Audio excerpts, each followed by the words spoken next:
Welcome to Gamer Weekly. This week in the realm of video game news, Fortnite Patch 3.5 releases, E3 schedule announced, Blizzcon 2018 dates and ticket sales up, and publishers finally enter the fight for net neutrality laws. Video game publishers finally joined the fight for net neutrality. Too little too late? The Electronic Software Association has entered the fight for net neutrality. While this may seem counter to the goals of some of the publishers that the ESA represents, like Electronic Arts, it is more in line with many companies that work with the ESA, such as Nintendo. This move by the Trump administration to remove rules that have been holding the ISPs in check from abusing their end-of-the-line power over consumers was ill-fated from the start. The only players in the market that stood to gain from this move were the telecommunications companies. This sort of obvious crony capitalism should disturb everyone, including gamers. The ESA is quoted as saying, "The internet drives innovation, fuels our 21st century economy, and helps create jobs for tomorrow, especially for the connected world of interactive entertainment. Consumers deserve rules for the road that prevent blocking, throttling, and other restrictive conduct, and enable the great online experience that brings meaning and value to all parts of our country. The ESA will make the case in the months ahead on behalf of American gamers and game makers." In other news, Fortnite Patch 3.5 and the port of Fort. Has Fortnite gone too far? Can they go too far? The recent patch this week for the game phenomenon Fortnite introduced a new feature that is sure to be a game changer for some. The Port of Fort item that now drops builds an instant fort for the player, moving a player from out in the open to stories above the competition instantly.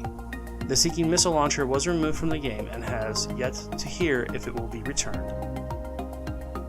E3 released its press conference schedule for the upcoming conference in June. EA will be kicking off the show on Saturday morning, followed by Microsoft Sunday afternoon and Bethesda Sunday night.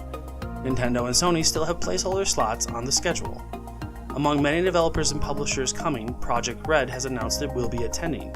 Is this the year we get a release date for Cyberpunk 2077?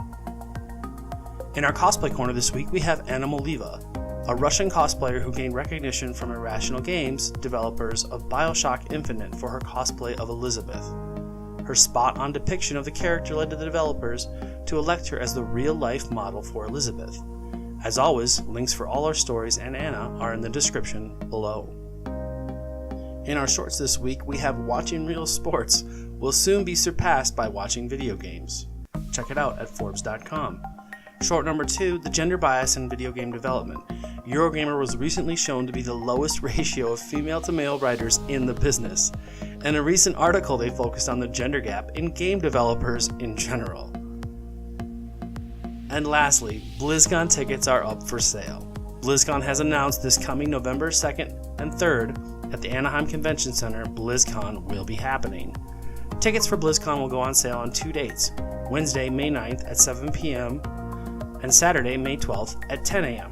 Tickets will cost $200 and you can buy them on Universe.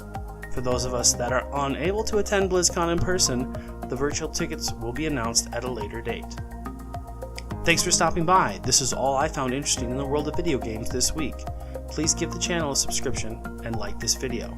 Until next time.